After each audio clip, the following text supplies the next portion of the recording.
because I think pranks are for people who don't have complex PTSD.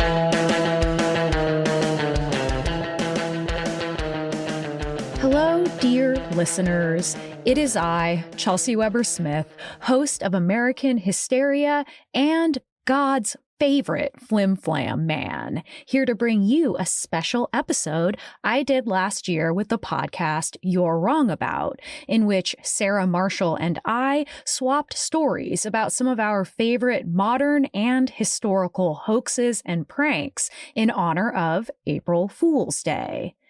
You all know how dearly I love a hoax that doesn't have frightening ramifications, and I especially love talking hoaxes with Sarah. So please enjoy my guest spot on this 2024 episode of You're Wrong About, and see if you too could have once been among these gullible goofs, or if we have trained you to be incredulous crusaders for objective truth at all costs. We're hoping, dear listeners, that it's somewhere in the middle. Welcome to You're Wrong About, the podcast where we have decided that we are no longer going to be a millennial aesthetic podcast and instead are becoming a drive time, prime time, happy hour show. With me is my fellow shock jock, Chelsey Weber-Smith. What's up? What's up? And then we put in a toilet flushing sound somewhere. No, you guys, that was a prank. I would never do that. And I would never prank you for more than 20 seconds. We'd never put a toilet sound on this podcast. Because I think pranks are for people who don't have complex PTSD. So true. So true. But I'm Sarah Marshall. With me today is Chelsey Weber-Smith, who is our many things correspondent, but I would also say our clowning around correspondent. God, an honor. If only that were my official job title in the rest of my life, I would love that. We can work towards that. All right. Okay. Chelsey, you've been coming on our show for like 4 years now. Mm-hmm. You're the host of American Hysteria, and tell me about you for a minute. Oh, about me. Well, I am obsessed with things like hoaxes and things like moral panics and urban legends, much like what you cover on your show. And I love getting to the bottom of tales that appear one way but are really another. And I'm excited to talk about hoaxes with you because it is probably, well, it's really high up there on my most favorite things in the world, period, along with like roses and walk through haunted houses. Yeah, those are all really great things. Right? I think hoaxes are also one of my favorite things. And we talked most recently about our dearest fears for Halloween. You came by recently. Mm-hmm. Hoaxes feel like part of the tapestry of folklore in a way that I want to try and delineate today, especially in, I hate to bring it up, but it is 2024. So I was looking at a New York Times article today that was like, people might have amnesia about how bad Trump was. And I was like, I don't even think it's amnesia. It's just that adults can't remember what 4 years ago was like, generally, Yeah. But the idea of misinformation hasn't gone away as a problem, since Trump left office. And I mean, some could even argue that there are ways in which it's gotten stronger, I'm sure. Certainly. But it's a big part of all of our lives today. And the sort of work that we have to do trying to communicate with people while living in a society where we can't agree on a very basic level about what's going on. And I feel like the question of like, when is it productive socially to lie or to trick people is an interesting question. Happy April Fool's Day. We're fun. I am fun. Happy April Fool's Day, everybody. We're going to talk about themes. This is not a trick. No, and these are important questions. And I think, we'll get to the heart of these types of things throughout this episode. And we'll also, I always like to, what do? You hide the medicine. So we're going to probably tell you some pretty fun hoaxes, but I have a feeling we'll build to some less fun points. Yay! Later on, as we do. But first, the fun hoaxes. Yeah, and you're talking about April Fool's related stuff specifically. And what do you have going on American Hysteria today? Well, as also fellow Monday podcast, we have an episode out today about probably the most prolific hoaxer in American history. He had decades and decades of hoaxes out there that are just so weird and fun and socially relevant while at the same time being totally absurdist. And so we're going to kind of go through his life and how those hoaxes tricked Americans and what his points were to doing all of these kind of weird pieces of performance art. So make sure you check that out. It's out now. That's so exciting. Well, in terms of April Fool's Day stuff, I was kind of reminiscing, and we were wondering if some of our favorite April Fool's Day hoaxes overlap. And so let me tell you about one of them, which I remember reading about in Nickelodeon magazine when I was like 9, probably, which is the Taco Liberty Bell. Stop, Sarah. That is literally my first hoax. We're historians. We were baby historians. I'm looking at a giant piece of text that says Taco Liberty Bell. Yeah. Oh, tell us about the Taco Liberty Bell. You're my soulmate. Oh, it's true. It's true, babe. I didn't think we would have the same first. I was like, there's going to be overlap, but God, are we twin flames? This is a nice way to warm up. You may be asking, what the fuck is the Taco Liberty Bell? And if you know, you know. And it's kind of a 90s kid thing, not to brag. Yeah, absolutely. So we're going to we're going back to April 1st, 1996. A full-page advertisement is ran in 7 major newspapers. And this is what it says beneath a picture of the Liberty Bell that you and I are so familiar with. You and I, the greater culture of America. Yeah. So it says, Taco Bell buys the Liberty Bell. In an effort to help the national debt, Taco Bell is pleased to announce that we have agreed to purchase the Liberty Bell, one of our country's most historic treasures. It will now be called the Taco Liberty Bell and will still be accessible to the American public for viewing. While some may find this controversial, we hope our move will prompt other corporations to take similar action to do their part to reduce the country's debt. And then below that, the Taco Bell symbol with a little crack in the Taco Bell. It's brilliant. Oh, yep. So this is on its own really funny, but this was only kind of the beginning of the prank, right? It was apparently a very slow news day. So the Clinton administration White House press secretary, Mike McCurry, decided to kind of have a little fun with it. And he said, quote, "We will be doing a series of these things. Ford Motor Company is joining today in an effort to refurbish the Lincoln Memorial. It will now be the Lincoln Mercury Memorial." I love that he's like, the American people have a sense of humor. Yeah. But do we? Or did we freak the hell out? I don't remember, but I have a feeling that we freaked out about it. We freaked. So over the course of the day, before it was announced that this was a joke, people got really upset.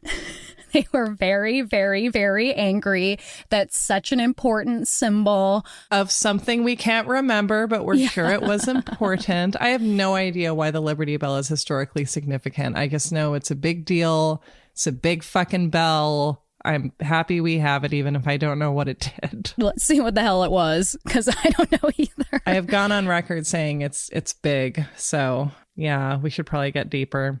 An iconic symbol of American independence, commissioned by Pennsylvania. Boring, boring, boring. Who cares? Oh, a biblical reference to the best book of the Bible, the book of Leviticus, is apparently part of the bell. And Leviticus is the book with all the rules in it, right? Yeah, like you can't have shellfish, you can't wear mixed fibers, you can't have sex with your friend, Sean. Okay. I don't know. We still didn't really find out what the Liberty Bell was, but I don't care. I don't care either. I care about the Taco Liberty Bell and the Taco Liberty Bell only. And I'm sure that that's partly what people were freaking out about at the time. But what I remember is that there was an episode of Brotherly Love, the Lawrence Brothers vehicle sitcom, where, like, as a joke, like, museum guide guy, when the littlest Lawrence brother, like, went to, like, touch the Liberty Bell, he was like, "You cracked that." And then the kid was like, "Oh no, my family's gonna lose all our money because I cracked the Liberty Bell." And so I guess associate it with children being anxious. God, that reminds me of when I didn't return The Shining that I checked out from the school library. Oh, no. And I found it in my closet like a year later and I couldn't sleep. Yeah. I was like, my parents are going to owe tens of thousands of dollars because I saw a Seinfeld episode about this. Right. And I feel like the anxieties of children are like, can be so intense without them ever mentioning them to anybody in a way that I, at least when I was a child. 100. At least for anxious children. Yeah. But the anxieties of adults, I guess, are more revealed by this kind of thing. And I feel like one of the things we're going to come up against in a lot of these stories is like the issue of credibility. And I feel like part of what this is playing on is that in a more mundane way, we all have to deal with corporations running our lives and also changing the names of things that are a part of our memories. Oh, yeah. Like how the Rose Garden in Portland became the Moda Center. And now I think it's a third thing that I refuse to start calling it. Yeah. Or Crypto.com Arena, which is somehow an even worse name than whatever it was called before. Yeah, that was sort of like when people summed up this whole experience of the Taco Liberty Bell. It was like, the fact that this was believable at all was, so indicative of the 90s and this new world where corporations had the ability. I mean, it wasn't new. It's like corporations were always like presented by, like, this entire TV show, like this entire comedian is presented by Vitamita Vegemin or something like that. Right. Like have you watched the George Burns and Gracie Allen show? When it was first on, they're sponsored by like their entire episodes where they keep taking breaks to talk about carnation milk, which, if anything, is like the way podcasts are now. God, truly, truly. Guilty as charged. So everybody was freaking out. The phone lines at the Philadelphia Inquirer, which is like one of the big newspapers where this was printed, were totally jammed. Everybody was yelling. The historical park nearby, the city hall, all these civic organizations where the public thought maybe they could get through to somebody about their outrage were just totally overwhelmed. And it's like somehow talk show hosts that night were already talking about like the country's values and how lost we were. So the National Park Service actually had to host an impromptu news conference that they weren't planning on having to like confirm to the public that everything was okay and that this was all a prank. But this campaign really worked. It cost $300,000 total to, I don't know why it cost that much, but that's how much it costs to create this whole campaign. I guess just for running the full page ads, probably mostly, right? Because it was just like print and then you're done and then people do all the work for you. Yeah. And then like vastly overpaying the marketing executive that came up with this. Well, if you're a newspaper in 1996 selling ad pages, you're just printing money and it'll never be over. Things will never be different. No. It's going to be top of the world for the rest of your life.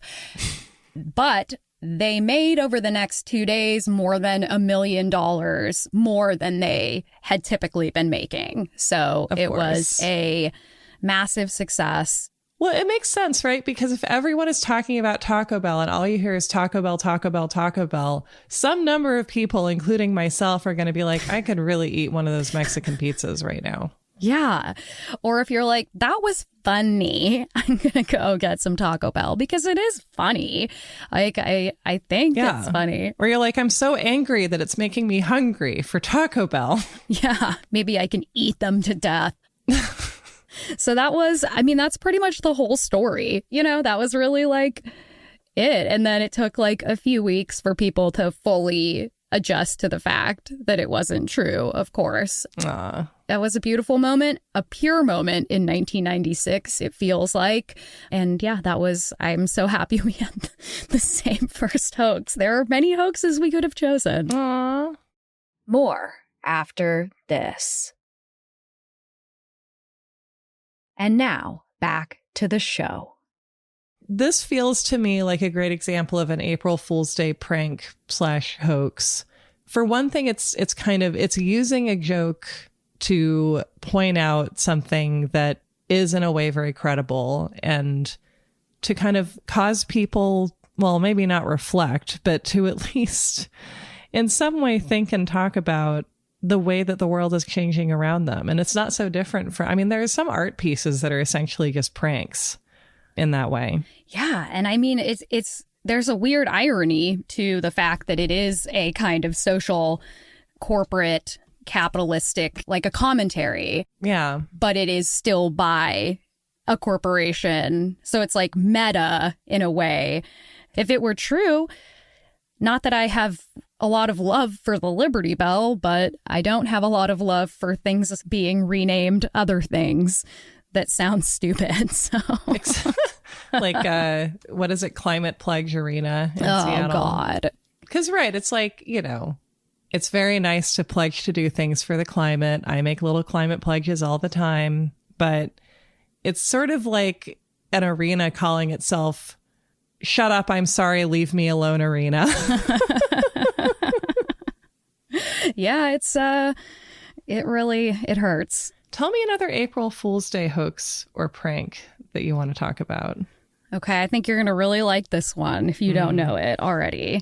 All right, again, it's April 1st, 1992, and NPR's Talk of the Nation is reporting that former President Richard Nixon has officially declared that he is running for the Republican presidential nomination. Again, kind of believable. It's not, you're not like that would never happen. Well, it's funny because I didn't really know how people really wanted him to run again. Like, I didn't know that. That's a little worrying. Yeah, I know. And by 88, at the end of the Reagan administration, one of the articles that I read on newspapers.com, our favorite website. Not a sponsorship. It's just the truth. Yeah, thank you. There was like a big selling T-shirt back in 88 that then was printed again in 92 at the next election that said, "He's tanned, rested, and ready. Nixon in 88. Which is a reference to the debate that he lost to John F. Kennedy. Oh, that's nice. When he was famously sallow, sweaty, and generally unkempt. They're like 28 years later, he's finally got this wellness thing down. I was like, I don't think Nixon will ever be rested with those under eye bags. It is like it. I feel like it maybe feels tempting to feel nostalgic in a general kind of way for Nixon, but I have to point out that he was also an extremely paranoid anti-Semitic person, so he kind of fits in with what we know today. Doesn't seem that different. Who loved lying to the American public almost as much as he loved lying to himself. Again, yeah, he was a very bad man. Yeah. they announced this, and they actually had a soundbite that sounded very much like it was Richard Nixon, but it was a comedian named Rich Little who was impersonating his voice. And he's like, I think he was like a well-known impressionist, like he's Monet, but he's like, I feel like you hear his name a lot in terms of great impressionists. So like they got somebody good. That's nice. At least people weren't fooled by a hack. I'd never heard of him before. I like that you had heard of him. So he apparently did a great job. And this is what he said. Here we go. Can I do Nixon? You can. It's all about wanting it. I would not boast of a career in which so many tragedies and setbacks have occurred. I would only say that it is the true leader who stands alone. Having marched up this hard road and won back your confidence, I ask you once more, my fellow Americans, to make me your president. I loved it. That was all right, beautiful. right? Look, the point is not to sound exactly like the person, but to do a character that feels true. Yeah. And I felt it. I felt Nixon. Yeah. And again, like it's 1992. Reagan has recently left office as, at the time, a very old president. Reagan, who I believe was younger when he left office than Trump was when he entered the White House, certainly than Biden was when he entered the White House. I wouldn't worry about it too much. When they creaked open that crypt and let him out by the hand. Yeah. So yeah, it does make sense to me that you just kind of never know what's going to happen in the Republican Party. And it's truer now than it was then, but I think it was still very true in 1992. I would just be, and again, and this kind of actually fits in with the broader question of misinformation, which is that if you hear a hoax that like feels credible and also freaks you out, like the Taco Liberty Bell, I think that you're actually probably more likely to believe it because you get into a heightened state and you're not thinking as well, which is, the same way telemarketing scams work. Yeah, absolutely. To make this NPR report even more credible, they had Harvard professor Lawrence Tribe, as well as Newsweek reporter Howard Feynman, on to give their professional political opinions about this like landmark announcement. And then they also played a clip from the press secretary of the Bush Quayle campaign. That's a throwback. And she said, "We are stunned and think it's an obvious attempt by Nixon to upstage our foreign policy announcement today." Which I don't know what that was. Who knows? Nothing good. No, nope. So then they opened up the phone lines and let people call in about this announcement. And the really fun thing is that before callers were put on the air, they were told that this was a joke. And those that agreed to play along did. Oh, that's fun. I like that. Which I love, you know, and that was probably so fun. Oh and I God, wish I couldn't find a recording of this, but I would have loved to get to hear it. I'm sure it's out there somewhere in a dusty basement. Oh, yeah. At the NPR headquarters. Yeah, I'm having a vision of the end of Raiders of the Lost Ark. It's somewhere in there. And so did this story get traction, or did people, like, how big did this get? It got big. I mean, it was like, again, the calls, as we say, were flooding in and people were expressing shock and outrage. And then eventually, during the recording at the very end, they revealed that it had been an April Fool's Day joke. But apparently, according to the news articles I read, people were rushing out to tell their mailman. People were crying. People were yelling in the street about this like thing that actually people had been really afraid of happening. Like it wasn't, again, like kind of like the Taco Liberty Bell. Right. Obviously, people wanted Nixon to run again. And again, I think it's interesting because at this point, before Clinton was elected, it had been 12 years since a Democrat was in the White House. So it's like, well, they were like, what? Who was a couple before this guy? Let's go back and find. Little did they know that around the bend was William Jefferson Clinton. Oh, yeah. And a saxophone. Famously left leaning.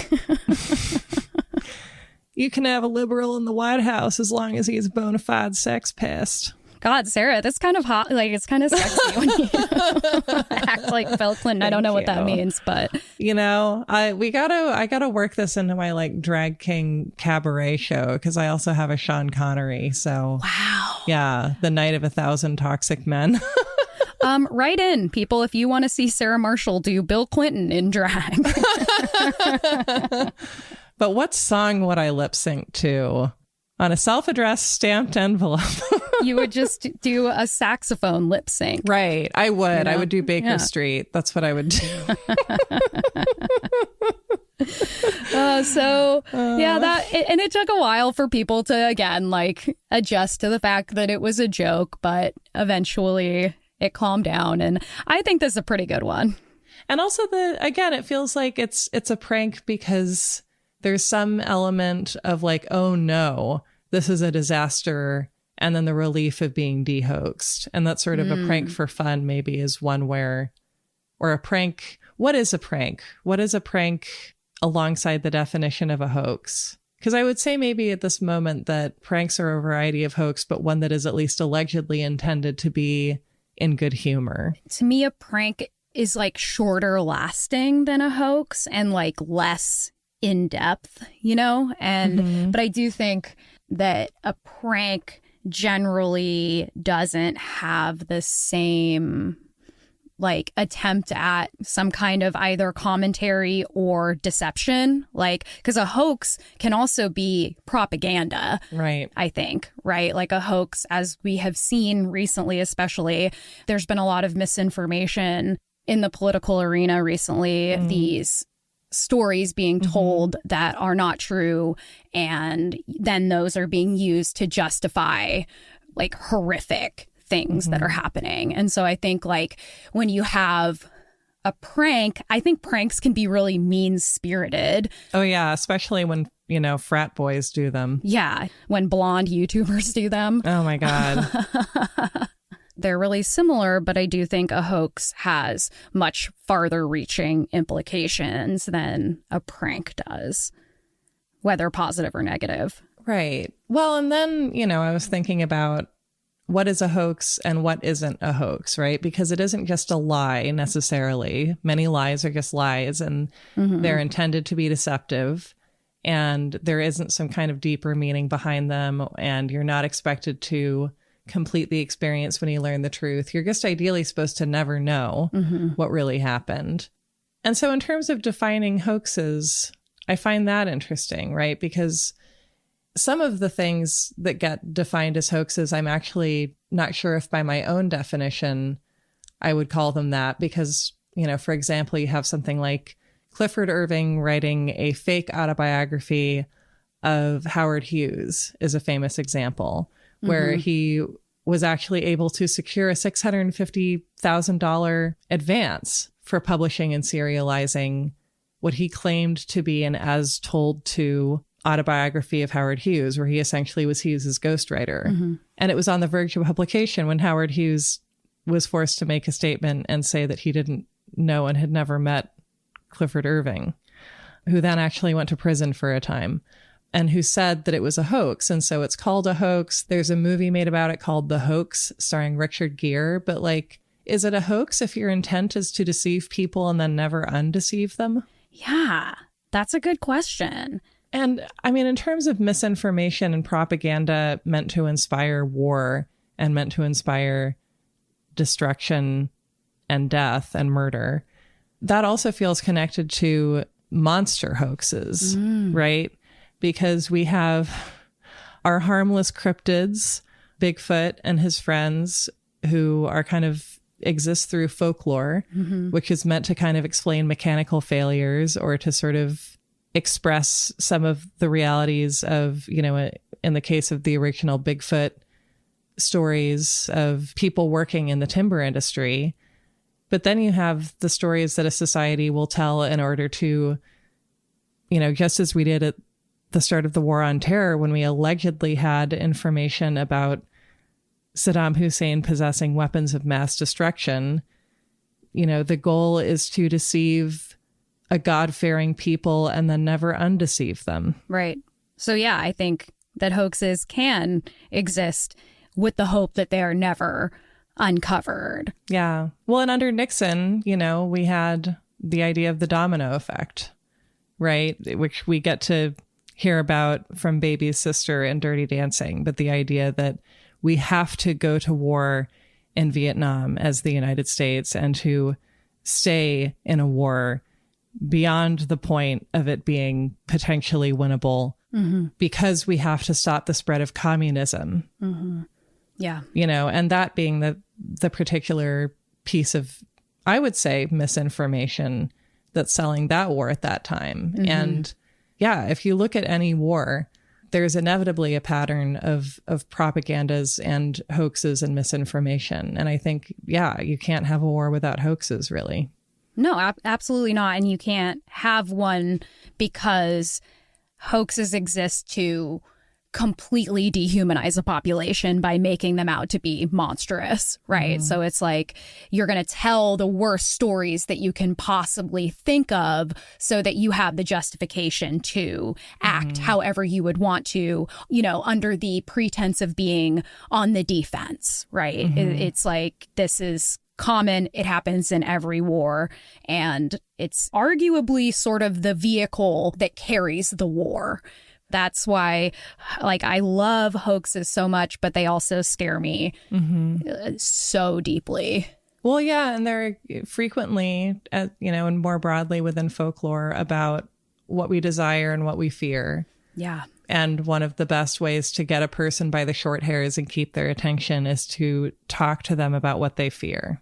Yeah. If you arouse people's emotions or their fears specifically, whether you're talking about Taco Bell or weapons of mass destruction, then their ability to think will be compromised. And that's part of what we like about acknowledged fakery and something like the Taco Liberty Bell or the Blair Witch Project or Ghost Watch, is that there's something kind of wonderful about people standing there saying, this is fake, this is fake, this is fake. We're doing this and this is fake. Okay, let's do it. That allows everybody to kind of witness in a slightly scientific way within themselves and the people around them, the reactions and the dynamics that make hoaxes so powerful, and then to understand more about them when the consequences are dire. Yeah, absolutely. And each hoax is so individualized to what could be believed at that moment. You can't go too big. It has to still be within the realm of possibility. And I think that's why hoaxes can teach us a lot about what was in the realm of possibility when they occurred. Yeah, completely. Well, one, I wonder if this is on your list, is that Google always does April Fool's Day stuff. And in 2000, they said that Google would now be doing telepathic searches. They would be releasing a new device that would allow you to search telepathically, which again, in 2000 seemed, I think, very futuristic and far off. But today I'm like, give them 2 years. I mean, is an algorithm anything other than sort of a psychic? Right. I mean, we're approaching the point where the difference is going to be technical at best. And I think that at that point, we already had a sense of that, because the internet felt and was so beyond what our worlds had been like from a technological perspective. And we knew that. And so I think that fits with the sort of credibility pattern we've been talking about. And then another one I love, this is just from last year, 2023, Wales Online announced that there would be a 20 mile per hour speed limit imposed on the M4 to reduce crashes that people had while trying to read Welsh signage. Wow. Did people freak out? Probably. I don't know. I'm sure that there is at least some degree of freaking out in Wales about it. But again, I like that because it feels like a joke that people can share together, that there's a little trip inside of that prank. And at the end of it, you get to enjoy the fact that felt real to you because it's something that relates to your life as you live it. And it allows you to agree that you're sharing an experience of the world. Yes, absolutely. More after this. And now back to the show. Would you like another one? I would love another one. Let's go way back to April 1st, 1878. All right. Nice. When the front page of several major newspapers reads, "The Wonder of Wonders, Edison's Marvelous Invention, the Food Machine. Oh, Edison. Quail on toast and every delicacy brought forth by the slight turn of the wrist." No. Have you heard about this one? No, I haven't. This makes me a little bit emotional because I'm like, what a dream, you know? I know. Edison was very involved in this prank, like he was part of it. Oh no, Edison, don't be a jerk. So many people are hungry and you're rich. It's not funny. And you don't get to be the voice of your horrible little dolls. Listen to American Hysteria to learn about Edison and his scary dolls. Haunted Dolls is the episode where you can hear that audio. Highly recommend my own podcast because that audio is some of my favorite audio that's ever existed. Yeah. So at the time, you know, if we're talking about like, how could people believe that this could happen? Edison has recently invented the phonograph, which is, as you and I have talked about quite a bit whenever we talk about spiritualism and like talking to the dead, was just something that completely rocked the psyche of America and the world abroad, you know, because it felt like magic. Yeah. Because it is magic, you know? I don't understand the science of phonographs, really. It's magic to me. And you would not be alone. Well, I guess you believe it's magic now. But yes, it was just something that, you know, like the light bulb, it just felt impossible. It felt impossible that you could hear a person's voice coming out of a machine. Like, it was just incomprehensible for people. So it's not something that we were evolved to know what to make of. No, you know, not at all. And we are just jogging behind a mail truck for the past century and a half, I would say, as like organisms trying to make sense of the world we've made for ourselves. Ugh. That's a great way to put it. Thank you. He goes to these newspapers that, of course, that are in on the joke, but he says that essentially by combining dirt taken from the cellar and water taken from the pipes, he can combine these essential elements, and he goes into like really boring detail about carbon and all of the different elements that exist. They're like, it's got to be real. He's talking about carbon. I mean, right? He's the Wizard of Menlo Park, honey. I actually read that this might have been one of the roots of that nickname coming about. They were like, he's the Wizard of Menlo Park because he says he can do things that are impossible and he can't do them. He said, here's a quote from him.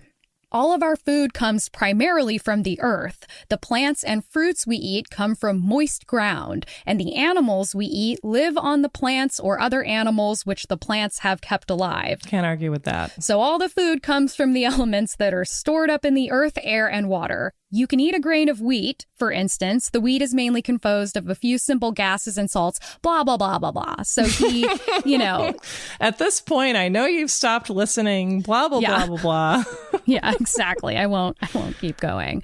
But that's the Edison hoax. You just kind of keep droning on, and then you're like, and so, food. Yes. Ta-da. And yeah, so he really just droned on until people zoned out enough to just be like, all right, I just believe you. Like, just stop. I believe you, please. And he said, the head of every family by turning a crank, or perhaps without turning a crank, if clockwork be attached, can produce more delicious fruits and wines at 1/10 of the cost.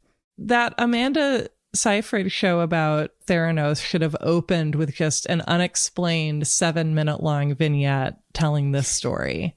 Because it's like the birth of Silicon Valley is like, promise something impossible, profit, the end. Not that I think, was profit the goal here, or was he actually having fun? Yes, this was a prank. It was not a money-making scheme. It was just a April Fool's joke. Well, that's nice. sort of. Yeah. I mean, and the idea, though, of course, as you mentioned earlier, was that he had said, like, this will solve the world's problems, because part of it was the journalist being like, but what will become of the farmers, Mr. Edison? And then he said, you forget that men work chiefly to obtain food. When food costs them nothing, they will need to work only for shelter, clothes, and luxuries. So, again, a commentary a bit on maybe the kind of industrialization that was happening at this time and had really changed everything about the American landscape, especially the American rural landscape. And, I think the fact that people could believe this to be true probably said a lot about what we dreamed our lives could actually be like. And that didn't include child labor and, 80-hour weeks in factories where our arms get cut off. Yeah. Right. And this feels like such an innocent kind of a prank because it's like, it's a machine. It'll take care of everything. And it turned out that we were the caretakers of the machines. Yeah, that was it. It just immediately added to Edison's status as this kind of spiritual figure, almost like this genius sorcerer. And it took a while for it to get around that it wasn't true, especially at this time. I was seeing articles in late April that were still acting as if this were true. Right, because, the technology has changed, but the dynamic socially seems similar, where, like, if you hear an outrageous story, that's going to travel farther than the debunking of it. Yeah. And we know that very well through the way we use social media today. And of course, I imagine it's something that, like, if you read that or heard about that from somebody, then it was a story you might repeat to people that you met. It could, travel around orally and just kind of become part of the fabric of how people felt when they saw the word Edison. Definitely. Well, Sarah, do you have any more hoaxes for me? I do. Yeah. Actually, one of the things I wanted to talk about takes us just a little bit forward in time, but now we're in the early 1930s. In Scotland. Fun. Where the legend of another cryptid is about to be augmented by technology. Who could it be? Who could it be? It's little Renesmee herself, the Loch Ness Monster. As she rises from the depths. Yeah. And so, Chelsey, how do you feel about the Loch Ness Monster? Do you feel an attachment to they, them? Well, the only real attachment I have to the Loch Ness Monster comes when I went to a wine and painting night with my mother and her best friend and her daughter, who's also one of my best friends. And I mean, you know how these wine and painting nights are, just the ugliest sunset you could possibly imagine, with like the silhouette of a tree and the light on the water, just with colors that are so primary that it makes me want to chop my own head off. But I was like done with it, and I was like, I think my painting needs a little something extra. So I just painted in a little Nessie, and the person who ran the wine and painting night was slowly approaching, and I was like, is she gonna be mad at me? Because I went out of the bounds of her sanctioned creativity. But no, she enjoyed it. I think that she got a little chuckle out of it. But that's really the only thing that I feel about the Loch Ness Monster. Nessie deserves to see the sunset. Well, and I love that you say that you painted Nessie, because I think most people listening understand intuitively exactly what that means. Mm-hmm. And in our Amy Winehouse episode with Eve Lindley, I think Eve talked about silhouette theory and the idea that, like, you're truly an icon if, like, just from your silhouette, people would know who you were. Whoa. So, like, Dolly Parton is an icon, Amy Winehouse is an icon, and the Loch Ness Monster is an icon, I would say. Yeah. Because, like, what did your Nessie look like? A pinup. No, my Nessie looked, it was just the kind of Brontosaurian long neck and head and the, just the partial bit of the body popping out of the water. Exactly. And that's the iconic Nessie. And that comes from a photo that is known generally as the surgeon's photograph, which I love as a name for something because it was taken by a gynecologist who was on holiday in Scotland, allegedly. Wow. Yeah. And so the surgeon's photograph, most of us have seen it. If you haven't, actually, let's take a look at it, Chelsey. Sure. Just look it up. I don't even have to send you a link. You'll get a million of them. The surgeon's photograph. Yep. There it is. Yeah. What do you see? I see exactly what I painted on wine and painting night. It's just the long neck, the little head. It does just look like a dinosaur to me. And yeah, just the sort of the ripples around what, appears to be part of its body. Yeah. And I mean, it's a great photo because it's very high contrast. You can't see any features on the creature. Mm-hmm. And it's alone silhouetted against the waves without anything to give you perspective. So like it could be 30 feet high. It could be 30 centimeters high. It does turn out to be closer to the latter. But, we're getting ahead of ourselves.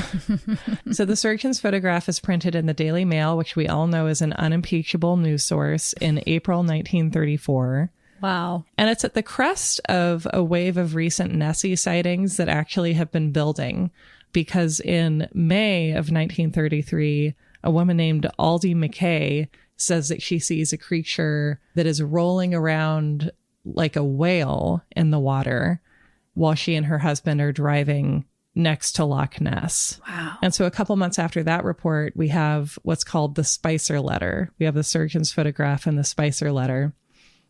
And I'm going to pull up the Spicer letter to send to you. Hold on. Okay. All right, I'm looking. Okay. So on July 31st, Mr. G. Spicer sends this letter to the London Courier. And Chelsey, I would love for you to read it to us. Okay. Dear Sir, I have just returned from a motoring holiday in Scotland and am writing to inform you that on Saturday afternoon, 22nd July last, whilst travelling along the east side of Loch Ness between Doris and Foyer's Hotel, about halfway in fact, I saw the nearest approach to a dragon or prehistoric animal that I have ever seen in my life. It crossed my road about 30 yards ahead and appeared to be carrying a small lamb or animal of some kind. It seemed to have a long neck, which moved up and down in the manner of a scenic railway, and the body was fairly big with a high back. But if there were any feet, they must have been of the web kind. And as far for a tail, I cannot say, as it moved so rapidly, and when we got to the spot, it had probably disappeared into the loch. Length from 6 feet to 8 feet, and very ugly. Aww. I am wondering if you can give me any information about it, and am enclosing a stamped addressed envelope, anticipating your kind reply. Sorry, I just read the next part. Whatever it is, and it may be a land and water animal, I think it should be destroyed, as I am not sure whether, had I been quite close to it, I should have cared to have tackled it. It is so difficult to give a better description, as it moved so swiftly, and the whole thing was so sudden. There is no doubt that it exists. Yours, etc., G. Spicer. I love it. I also love yours, etc. That's a sign off. We can start signing emails that way. And we don't know what this animal was, but I mean, if you were to guess, is there anything that comes to mind for you?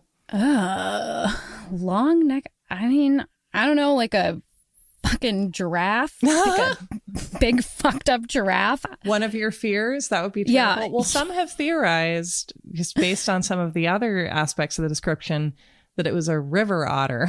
What? Yeah, because they have kind of a line. I mean, because part of the problem too is that people generally are not great at describing things that they're seeing from a distance or that are moving quickly. Mm-hmm. We would like to be, and it's one of maybe the areas that we feel a little bit ashamed of evolutionarily, that we're not so great at it. Mm-hmm. But there's definitely elements of it that fit otter, and also elements, the neck doesn't really fit that well, but also an otter has kind of a small head and a tubular shaped body. I don't know.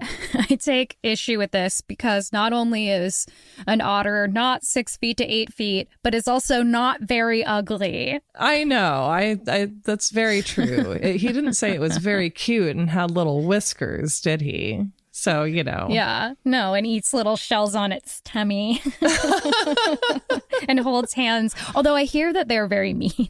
Oh, yeah. I mean, and I think the hand holding is like, it's for like non-cute reasons that I forget what they are. Yeah, I'm sure.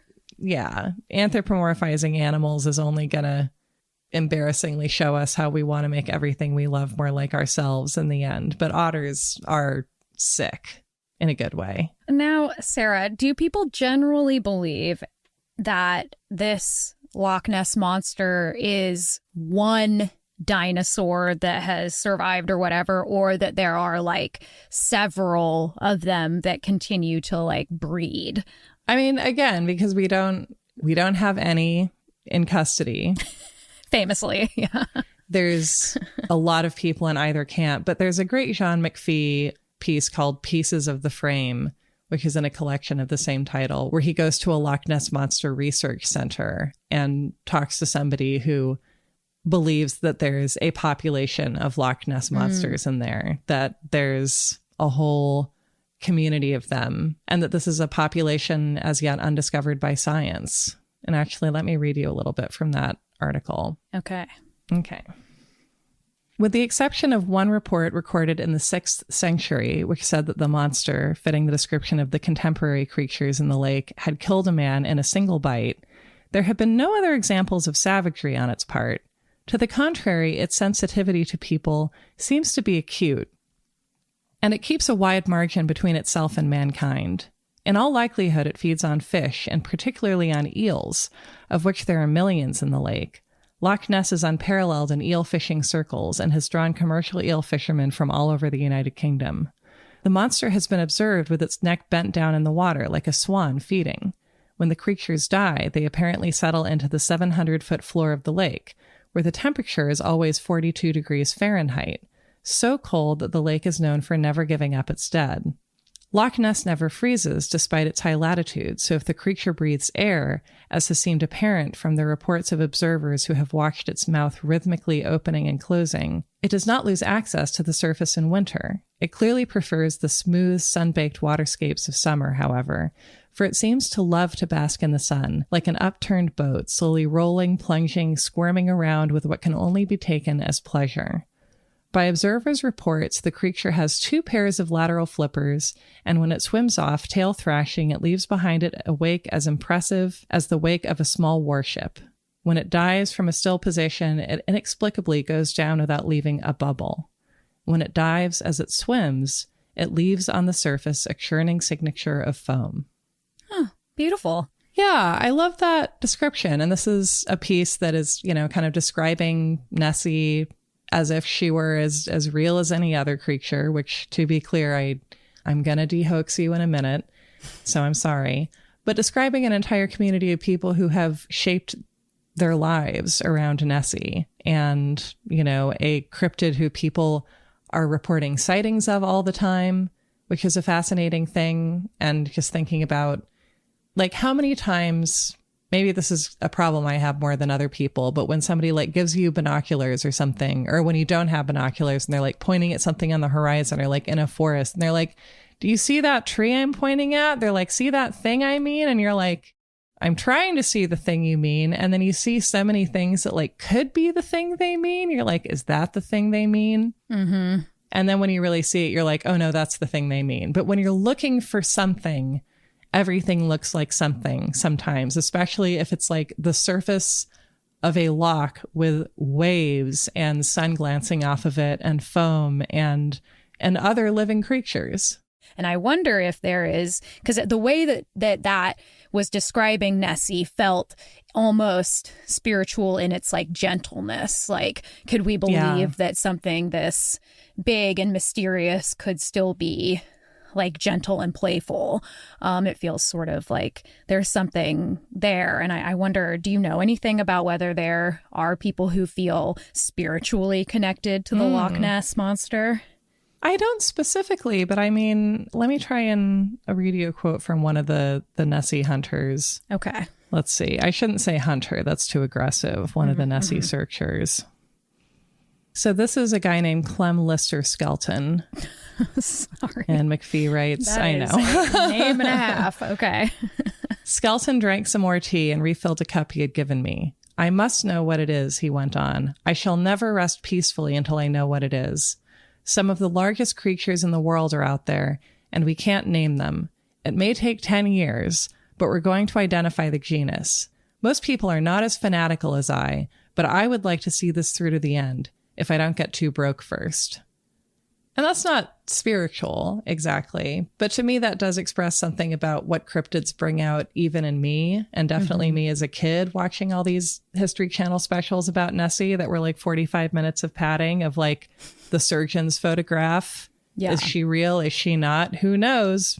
By Prilosec OTC. But the feeling of wanting to know, but also wanting to preserve the earth as a place where there were still mysteries and as a place where there could be, you know, a whole world of sea monsters or mermaids or Bigfoot or whoever who were living peacefully. And also there being enough wilderness to protect them. Totally. It's a cliche, but we've only explored 5% of the ocean. One of my big fears, the ocean. And like, that is really wild. Yeah. You know, and I love the idea that like the ocean is so big and we've only explored 5% of it. We probably polluted much more than that. Yeah. But the dream is still that nature is able to outpace the damage we can do to it. Yeah, totally. And, you know, the truth about the Loch Ness Monster, or at least the surgeon's photograph, despite all of those History Channel specials I watched growing up, is that we've known since 1994 that the surgeon's photograph was a fake. It was done by a small group of people, but it was led by a guy named, and I am not shitting you, Chelsey, Marmaduke Wetherell. No. Yes. It's like a margarine animal mascot. Yeah. Or like a Marmite mascot. Sorry, I mean a marmalade animal mascot. Yeah. Yeah. Well, but it's right. Marmaduke Wetherell's marmalade. That's what I want. And so he had first attempted to hoax the Daily Mail with some large Nessie-type footprints that he turned out to have used with a rhinoceros foot umbrella holder, which is just a thing that people own, just a normal everyday item if you're Marmaduke Wetherell. Okay, of course. Of course. So Marmaduke Wetherell was a big game hunter, among other things, so a very sympathetic protagonist. And so in December of 1933, he went hunting for Nessie for the Daily Mail, and he said that he found the footprints of a, quote, very powerful soft-footed animal about 20 feet long.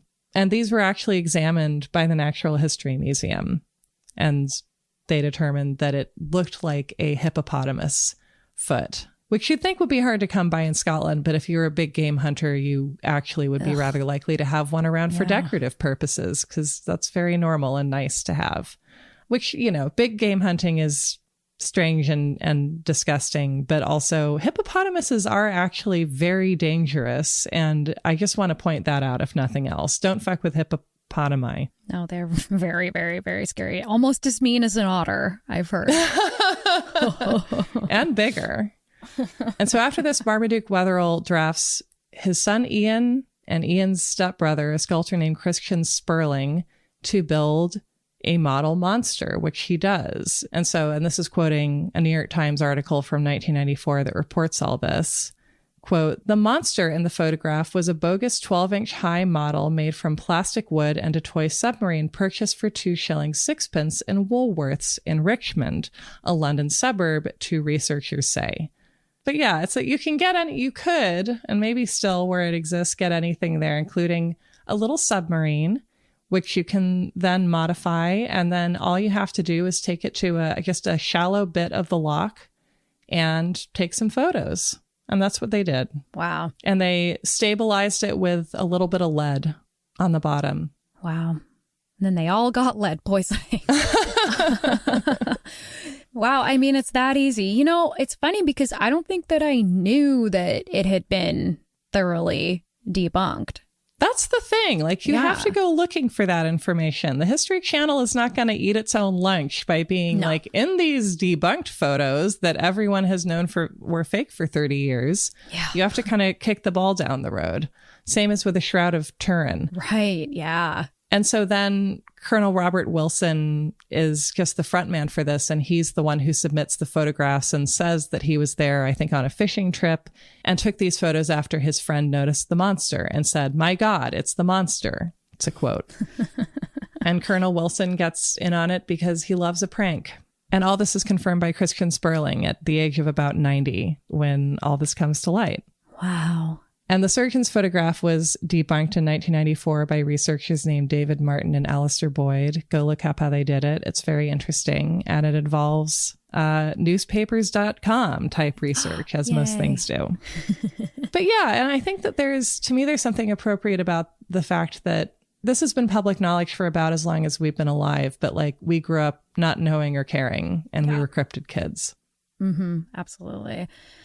It's that whole thing of like, we want to believe. We're not like, generally, maybe not you or I specifically, but like culturally, once we start to believe, we just want to continue to, whether that be in a positive or negative way, whether it be like, ooh, I like to believe this because it gives me a sense of whimsy and possibility, or, oh, I want to believe this because it confirms a narrative that I need confirmed for me to take some kind of action that otherwise I wouldn't feel justified in taking.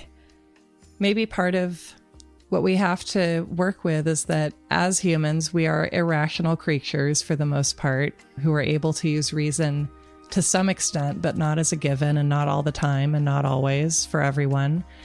And thinking about, you know, what are the things that I want to believe that are helpful for me to want to believe? What are the innate beliefs I have that are helping me in some way? You know, I want to believe that the 3 inmates got away from Alcatraz on their raft. And I want to believe that D.B. Cooper got away with all that money, or well, some of it, because they kept finding it for years. And I want to believe that Bigfoot is there and that the Nessies are swimming under the water. And these are all beliefs about kind of freedom and, in a way, the sanctity of life, you know, I guess for people and cryptids and animals to be able to live on. And then I was taking a walk today and I was actually thinking about how, like, one of my innate beliefs learned incorrectly is that I'm unworthy of love. And that's a belief I have that's not serving me. And I can find things that I can use to confirm it for myself. And I can only seek out stories that allow me to keep believing it. But that's just me hurting myself. And that's, even in the scheme of things,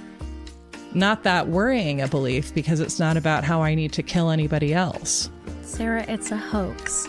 It's a hoax. The self-hate is a hoax. You definitely deserve love. I know about hundreds of thousands of people who would tell you that it's nothing more than a hoax. I don't believe it. Believe it.